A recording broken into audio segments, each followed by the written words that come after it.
칠하고 말리고를 반복할수록 더욱 은은한 광택을 뽐내는 오칠. 여기 한평생을 오칠을 위해 살아온 장인이 있습니다. 자연이 준 천년의 신비라고 생각을 하거든요.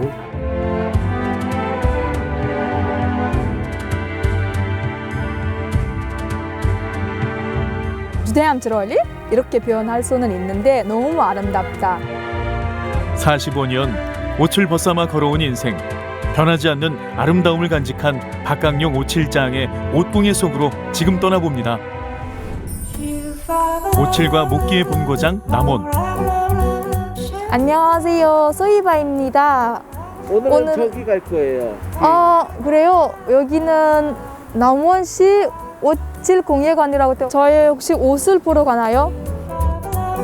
소희바 씨, 아무래도 잘못 짚은 것 같은데요. 안녕하세요.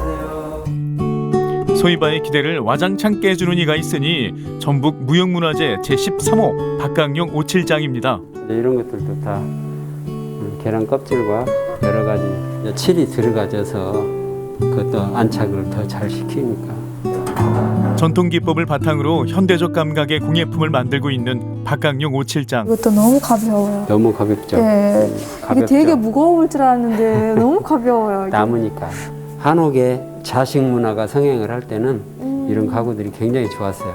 저희 남원은 특히 이제 이 생활 식기 쪽으로 그 역사를 전환을 지금 하고 있죠. 오칠은 참 온나무에 상처를 내 진액을 채취하는 방식 때문에 오체 눈물이라고도 불리는데요. 그 역사가 깊습니다. 이건 역사적으로 중국은 8,000년, 일본도 8,000년, 우리 한국은 2,000년의 역사를 얘기를 하거든요. 그때 만들었던 공예품들이 지금 유물로 해서 나오는데 오칠한 것들은 온전하게 보존이 돼서 나오는 게 오칠이에요. 온나무를 몰랐어요. 우즈베키스탄에서 그런 거 들어본 적이 없고. 고구려 벽화라든가 팔만대장경이나 다 오칠로 돼 있었던 유물들이기도 하고, 오칠을 하면 일단 오래 보존하는 데는 최고의 신비한 칠이라고 생각을 하면 될 것 같습니다. 제가 처음에 한국에 왔을 때 그 우리 할머님 계셨을 때 그 할머님 댁에서 한번 본 것 같기도 해요. 이건 전복 껍질, 소라 껍질 이런 것들을 얇게 갈아서 하나씩 만드는 것들이기 때문에 이 조개 껍질을 갈아서 하는 그 공예품 중에서는 세계에서 유일하게 대한민국이 최고.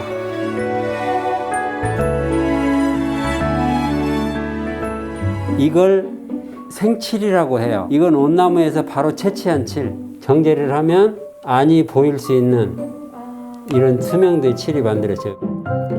투명한 칠에 안료를 섞은 뒤 두어 시간의 밀대질. 갈라칠은 이렇게 해서 만드는 거예요. 마치 유화 물감과 같은 붉은 빛깔이 드러납니다. 우즈베키스탄에서 공장에서 나오는 그냥 색질 있잖아요. 그걸로 아마 칠한 것 같대요. 제가 봤을 때. 주대함 트롤리 이렇게 표현할 수는 있는데 너무 아름답다. 오칠은 어느 과정 하나 사람들의 땀이 깃들지 않은 과정이 없습니다. 내가 이렇게 한 방울이라도 아끼는 이유는 이 채취하는 사람들의 노고를 생각하면 아껴 쓸 수밖에 없어요. 10년 키운 온나무의 눈물이라고 해도 되는 부분들이지만은 한간에 옛날에는 오칠은 금이라고 생각을 하고 저희가 공예품을 만들어 갈 때 이 공예품에는 금을 바른다 이런 생각을 가지고 할 정도로 귀한 것이었죠. 나무의 결이 살아있는 컵에 반짝반짝 윤기가 나는 붉은 칠을 해보는데요. 오칠은 까맣다는 편견을 확실히 깨줍니다. 그러니까요. 직접 만져보기도 하고 이거 색칠해보기도 하고. 나무의 무늬가 그대로 보이는 투명한 오칠부터 붉은 빛깔까지 장인은 전통 기법을 기본으로 현대인의 구미에 맞는 공예품을 개발하고 있습니다.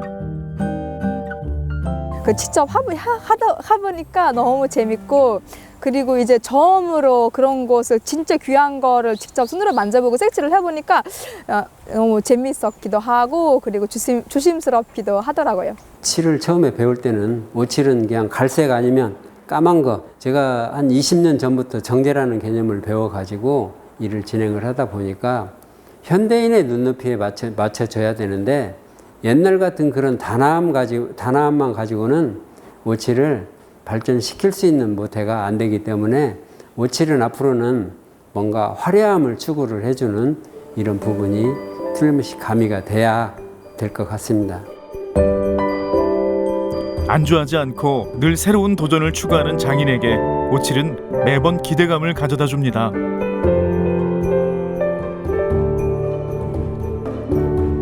실생활에 쓰일 수 있는 공예품을 만들어 오칠 대중화에 누구보다 앞장서고 있는 장인. 그가 한평생 남은 오칠을 이어오고 새롭게 발전시킬 수 있었던 데는 지리산의 공도 큽니다. 지리산이라는 풍부한 산림 자연이 많은 그런 동네였기 때문에 스님들이 그 자급자족하는 그릇을 만들어 가면서 나무를 깎아서 그 그릇을 만들었는데 거기에는 칠이를 하지 않으면 안 되는 상황이잖아요. 나무에 그냥 뭐 물을 담고 그릇을 밥을 담아 먹고 하는 그런 그릇들인데, 그래서 거기에 유일하게 이제 오칠이 접목이 된 부분이었기 때문에 남원의 오칠은 실상사에서부터 시작을 했다고 생각을 하면 될 것 같습니다. 이거 진짜 신기하다. 좀 습하죠? 이게 너무 신기해요. 여기도 나무로 만들어지는 거네요. 그런데 갑자기 물을 뿌리기 시작하는 박강용 장인. 최소한 열이 한 25도 온도와 습기가 장마철에 온습도가 있어야 칠이 가장 잘 마르는 거거든요. 색깔이 이쁘죠? 그죠? 여기서 몇 시간 있어야 되는 건가요? 여기에서 한 4시간 정도 있어야 돼요. 오칠을 말려주는 과정인데요. 진짜로 하나의 나무에서 공예품으로 만들어지기까지는 그 기다림의 미학이 최하 상품이 20일, 작품은 막 칠이 한 100번씩 하는 것도 있어요. 이제 깎아진 상태에서 칠만 걸리는 시간이 한 20일 정도 걸리는데, 이제 좋은 작품들은 뭐 한 5년 가는 것도 있고, 어차피 오칠은 여러 번 묽게 얇게 여러 번 바르는 것이 칠이라는 것은 좋기 때문에 시간이 걸리면 걸릴수록 그 상품은 좋아질 수밖에 없는 상황입니다. 하나의 작품이 완성되기까지 더디고 지난한 작업. 사람의 손이 많이 필요한 일인 만큼 그는 후학 양성도 게을리하지 않습니다. 이미 오래전부터 오칠 공예품의 대중화를 위해 생활용품과 접목해온 장인. 이 머그잔 역시 장인의 작품입니다. 자세히 들여다볼수록 오묘한 아름다운 빛깔을 드러내는 오칠.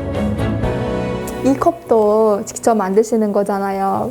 이렇게 간단하게 색칠 한 번만 하면 글씨인 줄 알았는데, 이런 컵 하나 만드는데 정성, 그리고 거기 도장하는 시간, 인내심 엄청 많이 필요한 것 같습니다. 저는 이걸 천직이라고 생각을 하고 있거든요. 그냥 뭐 죽을 때까지 이 일에 정진할 것이고, 또 이곳에 이 기능의 발전을 위해서라고 하면 어디가 됐든 달려갈 것이고, 자연이 준 것들로만 지금 일을 형성을 하다 보니까 뭔가 항상 저에 대한 기대감이, 또 자연이 주는 이 기대감이 항상 새롭게 다가오는 부분이어서 늘 즐겁게 하고 있습니다.